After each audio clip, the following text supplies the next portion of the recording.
Bienvenidos, buenas tardes. Soy la doctora Cecilia Herboso, soy neonatóloga y trabajo en el Hospital Cayetano Heredia y en la Universidad Peruana Cayetano Heredia. Hoy vamos a tratar el tema de atención del recién nacido hijo de madre con COVID-19. Como introducción, como todos ustedes saben, el conocimiento del COVID-19 aún es limitado y sobre todo en una edad como la de nuestros pacientes, ¿no? Los neonatos. Como saben todos, este virus inició en la China el año pasado en diciembre, y China y luego Europa son países que tienen poca natalidad. Por tanto, hay pocas series de casos de gestantes con COVID-19 y sus bebés. Y aunque hay algunos reportes, son muy escasos los reportes de transmisión vertical de este virus. Existe poca evidencia científica, por lo tanto, nuestro actuar va a estar basado en guías clínicas de entidades internacionales, como pueden ser la CDC de Estados Unidos, la Academia Americana de Pediatría, la Academia Europea, entre otras. No se ha demostrado transmisión de SARS-CoV-2 por leche materna. Eso es algo muy importante que debemos tener en cuenta de cara al nacimiento de un bebé hijo de madre con COVID. Ahora sí, entramos de lleno en nuestro tema. Esta imagen me parece interesante en el sentido de todas las preguntas que tenemos cuando nos enfrentamos a una gestante con COVID-19 y su bebé. ¿Se pueden administrar esteroides en una madre que se pone de parto antes de tiempo? La leche materna tendrá algunas partículas de virus que podrían potencialmente infectar al bebé. ¿Existe el riesgo de transmisión vertical? ¿Cuál sería el riesgo de que una madre transmita postnatalmente a su bebé el virus? ¿Cuál sería el riesgo de que otros miembros de la familia o incluso el personal de salud pudiera transmitirle el virus al bebé? Y hay tantísimas otras preguntas que han surgido ante la aparición del COVID-19, para las cuales todavía no tenemos tantas respuestas, desgraciadamente. Primero quiero empezar mostrándoles, esta tabla es muy engorrosa y es muy larga, pero lo único que quiero que vean es la última línea de la tabla. Este es un metaanálisis que se publicó en septiembre de este año, que muestra los estudios que incluyen gestantes con COVID-19 y sus bebés recién nacidos. En esta tabla vemos que hay 505 neonatos, de los cuales solamente 13 se confirmó el COVID-19 realizado por hisopado nasofaringio, una PCR en hisopado nasofaringio. 13 de 505. Como ven, es muy escaso. Además, no todos estos se determinó claramente que la transmisión fuera vertical. Por ejemplo, en una serie de casos de Italia, 2 de los bebés habían recibido lactancia materna directa sin mascarilla, con lo cual podría haber sido el contacto y la transmisión de manera horizontal y no vertical, no a través de la placenta. En la China, por ejemplo, otra serie de casos grandes, de 33 gestantes que tuvieron a sus bebés, 3 de los bebés resultaron infectados. Sin embargo, la PCR de hisopado nasofaringio en estos bebés había sido hecha al segundo y al cuarto día de vida. Por tanto, existe la duda de si la transmisión fue vertical o de manera horizontal por el personal de salud. Como vemos en esta siguiente diapositiva, que es el mismo metaanálisis, acá he puesto el número porque es muy difícil de leer. Estos son reportes de casos. En este caso, solo 6 bebés de 43 niñitos nacidos de las madres reportadas fueron positivos para COVID-19, para SARS-CoV-2, entre las 24 y 48 horas de vida. Entonces, aunque sí se ha reportado algunos casos muy puntuales en que claramente hubo transmisión vertical, la transmisión vertical es sumamente rara en este virus. Entonces, ¿cómo vamos a manejar a los bebés hijos de madres con COVID-19? Primero, ¿cuál será el manejo en sala de partos? Entonces, en primer lugar, tenemos que recordar que todas las decisiones deben ser tomadas en un equipo multidisciplinar, que incluyamos a los ginecólogos, a los neonatólogos o pediatras, y por supuesto a los anestesiólogos que estarán ahí también. Y siempre tener en mente que también tenemos que incluir en la medida de lo posible, como parte de las personas que toman la decisión, a los padres también. La sala de partos y el quirófano, dependiendo de dónde nazca, debe ser exclusiva para pacientes con COVID-19. Debemos claramente delimitar una ruta para pacientes que estén infectadas con COVID-19 y una ruta separada completamente para gestantes que no tengan el virus. De esta manera, vamos a evitar que haya transmisión entre las gestantes. Por supuesto, debemos recordar que debe haber un número mínimo de personal de salud en contacto con la madre con COVID-19 y, por supuesto, utilizando el equipo de protección personal con una mascarilla N95. El equipo de neonatología estará llamado para no utilizar equipos de protección personal innecesariamente. Pero en caso tengamos información de que puede ser un parto de riesgo, la persona que debe reanimar es la persona más experta. Si nosotros preveemos que puede haber necesidad de, por ejemplo, una intubación endotraqueal, la persona más experta debe estar en la cabecera del bebé para realizar la intubación endotraqueal lo más rápidamente posible y así no verse expuestos a aerosoles de un bebé que potencialmente podría estar infectado. Luego surgen muchas preguntas. ¿Debemos hacer clampaje tardío o adecuado, depende cómo querramos llamarlo, de cordón? Y es una pregunta que realmente no tiene una respuesta concreta, ¿no? Contacto piel con piel tras el nacimiento, que es tan importante para las madres y sus bebés, inicio de la lactancia materna, es otra pregunta que tampoco tiene una respuesta directa. Según dónde estemos, según en qué ambiente, digamos, atendamos a esta madre y las condiciones, si nosotros pudiéramos asegurar que esta madre va a estar con una mascarilla N95, la parte del pecho de la madre va a estar limpia y sin tener gotitas que podrían potencialmente contener el virus, entonces se podría plantear esto. Sin embargo, no siempre podemos asegurar esto en nuestro medio. Otra pregunta que surge es ¿cuál es el lugar óptimo para la reanimación del bebé? Y en general hay dos propuestas. Una es que sea en la misma habitación, en la misma sala de partos, donde está dando a luz la madre, pero a una distancia de al menos 2 metros y con un biombo, que esto es lo que muestra esta imagen, ese es el biombo, ¿no? Una cortina de alguna manera, que funcione como barrera física para que el personal que está atendiendo al bebé no se vea expuesto a los aerosoles que podría producir la madre. Y la otra opción es que la reanimación se realice en un ambiente completamente separado. De esta manera no habría ningún contacto entre el personal que atiende al bebé y la madre. ¿Cómo debemos manejar en caso el bebé requiera ayuda para iniciar la respiración? Por ejemplo, la reanimación debe hacerse de acuerdo a las guías del programa de resucitación neonatal. ¿Okay? No hay ninguna diferencia entre un bebé hijo de madre con COVID y un bebé cuya madre está sana. La reanimación se hace exactamente de la misma forma según la guía del programa de reanimación neonatal. Por supuesto, debemos tener un monitoreo respiratorio estricto en las primeras horas de vida.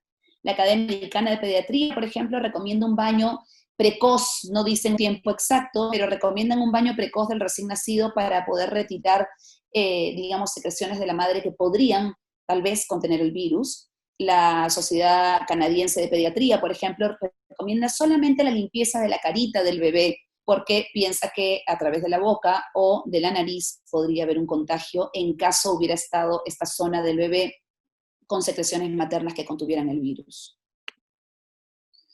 Ahora, ¿qué hacemos con esta mamá y este bebé? ¿No? La diada mamá-bebé, que lógicamente nosotros procuramos mantenerlos juntos siempre, pero ¿qué hacemos ahora si tenemos una madre con COVID-19?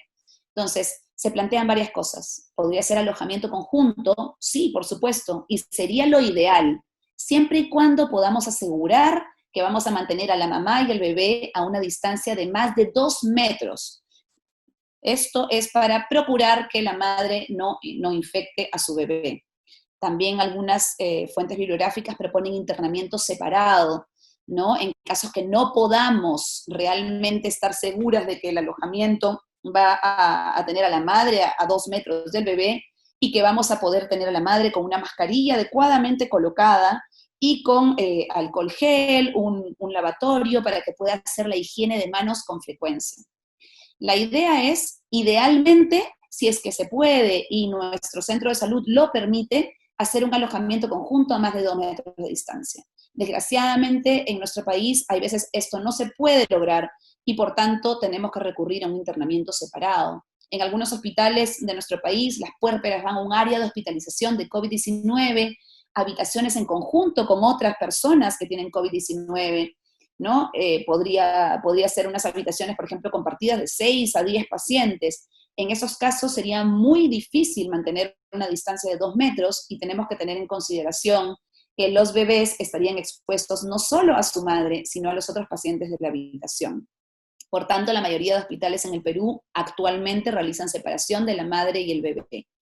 La CDC, que es una entidad americana importante, ellos proponen que según la disponibilidad de personal, de espacio físico, lógicamente de equipos de protección personal, porque tenemos que tener en cuenta que el personal de salud va a entrar a atender a ese bebé también, y de equipamiento como incubadoras, se puede procurar hacer el alojamiento. En caso de que el recién nacido presente síntomas, se manejará como cualquier recién nacido en su condición.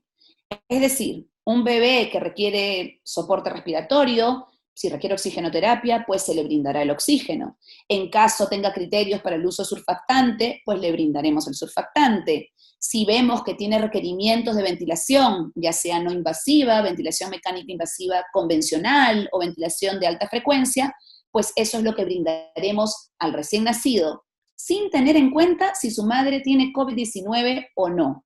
¿Vale? El soporte respiratorio que pueda requerir el niño o el soporte de cualquier tipo se hará como cualquier recién nacido. Ahora, nosotros, desde el punto de vista del cuidado del personal de salud, debemos tener en cuenta de que las técnicas de soporte respiratorio generan aerosoles. Por tanto, los circuitos de aspiración deben ser circuitos cerrados. En caso no tengamos circuitos cerrados, se debe realizar aspiración continua y no intermitente, ¿no? Si el bebé necesita ventilación mecánica, debemos colocar un filtro en la rama expiratoria de nuestros ventiladores. Todo esto para proteger al resto de personas, ¿no? Al personal de salud. Por supuesto, si el bebé está en mal estado general y nosotros tenemos una sospecha de sepsis, tocaremos antibiótico, porque nosotros no debemos presuponer que esto es causado por el COVID-19. Todo lo contrario, tenemos que suponer que esto se trata de una patología neonatal y tratarlo como tal. En caso que el bebé, como estamos hablando, requiera de soporte de algún tipo, requiere ingreso a una unidad de cuidados intensivos, lo ideal sería que esté en una habitación de un solo paciente, ¿no? Con presión negativa, por supuesto en circunstancias idóneas, pero claro, esto está lejos de nuestra realidad, ¿no? Por ejemplo, en la UCI donde yo estoy, en el Hospital Cayetano Heredia, solo tenemos un puesto aislado. Esta de hecho es una foto de este puesto de aislado, donde tenemos un bebé con un hijo un hijo de mamá con COVID-19, ¿no? Pero claro, con la cantidad de pacientes que ahora estamos manejando con esta patología, no nos queda otra que si tenemos que ingresar a más de un bebé, tendremos que separar de alguna manera en cohortes. Por un lado, en la UCI, los hijos de madres con COVID-19, y por otro lado, los niños cuyas madres no tienen esta infección, ¿no? De alguna manera tenemos que poner alguna barrera física, a veces ponemos un biombo o algo que marque el límite para que las personas que atendamos a los bebés sepamos en qué momento hay que ponernos una protección, digamos, el equipo de protección personal adicional. ¿Qué pasa con la lactancia materna? ¿No? Esto es un tema que genera grandísima incertidumbre y miedo también en no solo en la familia, sino también en el personal de salud. ¿Qué debemos indicar a estas mamis que tienen COVID-19 en cuanto a la lactancia materna? Entonces, si bien hay mucha incertidumbre y hay nueva información que va saliendo sobre este virus día a día, hasta el momento no se ha demostrado transmisión del SARS-CoV-2 por leche materna. Esto lo tenemos que tener clarísimo. No se ha demostrado transmisión. Además, tenemos que recordar que la inmunidad propia del recién nacido es realmente escasa, ¿no es cierto? Nosotros sabemos muy claramente que la leche materna nos brinda pues inmunoglobulinas y otros factores que pasan de la mamá al bebé. Por tanto, de alguna manera es no solamente un buen nutriente, sino un protector a nivel también inmunológico, ¿no? Actualmente la Organización Mundial de la Salud, la Academia Americana de Pediatría, la Academia de Medicina de la Lactancia, todos, y bueno, muchísimas otras entidades, he puesto aquí algunas de las más importantes, recomiendan continuar con lactancia materna ante la presencia de COVID-19 en la madre. Por supuesto, debemos extremar los cuidados. Entonces, la madre debe tener una mascarilla en todo momento, debe realizar una higiene de manos adecuada, idealmente más de 30 segundos, y nosotros, como personal de salud, tenemos que informar a las mamis de cómo tiene que ser esta higiene de manos. En caso el bebé estuviera hospitalizado en la UCI, por ejemplo, la madre debe extraerse la leche, ¿no? Digamos que el bebé no puede tomar leche materna porque, bueno, porque ha nacido muy prematurito, porque tiene alguna otra condición. La madre debe extraerse la leche y esto es no solamente para brindársela al bebé, que lógicamente lo haremos, sino también para no perder la producción. Incluso aunque el bebé no pueda tomar leche en ese momento, es importante que nosotros como médicos informemos a la madre de la importancia de la extracción de la leche materna para que ella no pierda la producción y cuando el bebé esté mejor pueda tomar del pecho de la madre. En caso de enfermedad grave materna, por ejemplo, alguna mami que esté ingresada en una unidad de cuidados intensivos o algo similar, entonces, idealmente, si tuviéramos leche de banco de leche materna, sería ideal. Cierto que esta no es la realidad en la mayoría de nuestros centros, pero esto simplemente nos indica que cómo es, digamos, en el resto del mundo, en países más avanzados, donde tenemos este tipo de cosas al alcance, que igual se promueve la lactancia materna y la alimentación con leche materna en los bebés. Es cierto, para aquellos que han estado ahí mirando más allá de la bibliografía, que ha habido un estudio que mostró detección de ácido nucleico del SARS-CoV-2 en leche materna. Sin embargo, no era viable este virus, digamos. Cuando hablamos de no viable, es decir, que no era infeccioso para el bebé. Quiero parar un poquito a comentar las recomendaciones, por supuesto la guía de la CDC, que ahí tienen el vínculo para que puedan verla, ¿no? La última actualización ha sido ahora en agosto, ¿no? Pero acá les pongo algunas cositas que me pareció importante recalcar. Recordemos cómo es la transmisión de este virus. Entonces, gotas respiratorias durante el periodo postnatal, ya sea de la madre, pero también de los cuidadores. Entonces, tenemos que acordarnos que realmente un bebé recién nacido no requiere que vayan, ¿no?, los familiares a visitar, que yo sé que es una alegría recibir un bebé, pero en la medida de lo posible, en la coyuntura actual, lo ideal sería que no esté expuesto a otros cuidadores o a otras personas. Como comenté anteriormente, hay escasos reportes sobre transmisión intrauterina o intraparto, ¿no? No está claro del todo, pero ya han aparecido algunos reportes en la literatura que sí han mostrado que hay transmisión vertical, pero es muy, muy rara.